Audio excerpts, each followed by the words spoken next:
Welcome back to segment 2. This segment is about getting into agreement with your spouse.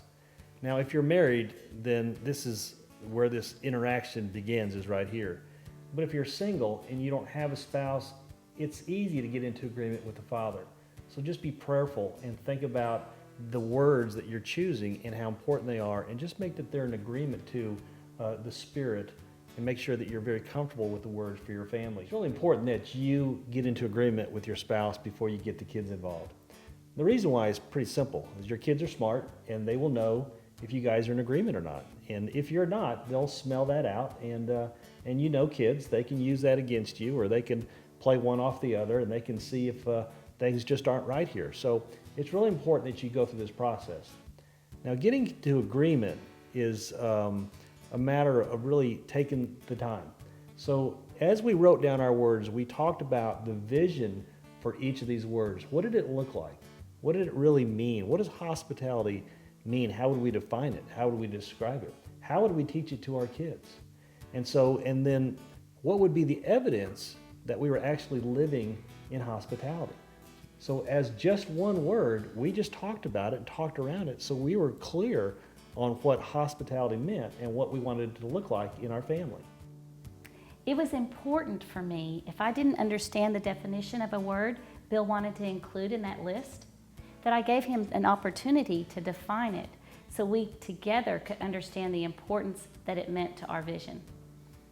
And some of those words we defined together. So I would throw out what I thought a word meant, and then Danielle would add to it, and we would write those things down and come into agreement over what that word meant for our family. And then we would talk about, and it was easier for us to talk about, what the evidence would be in our family based on the description and the definition that we both agreed together. For example, Bill wanted our family to be generous.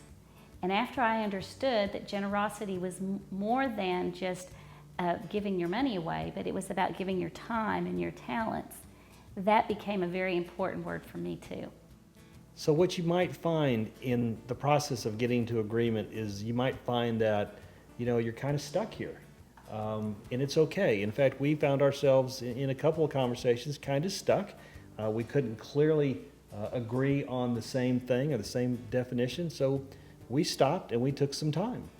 But what we did agree on is that we wouldn't stop the conversation for good.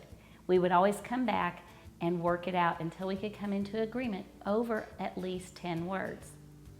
Remember, this is very powerful, and the enemy doesn't want you to do this. In fact, the enemy wants to come between the two of you and stop the conversation for good.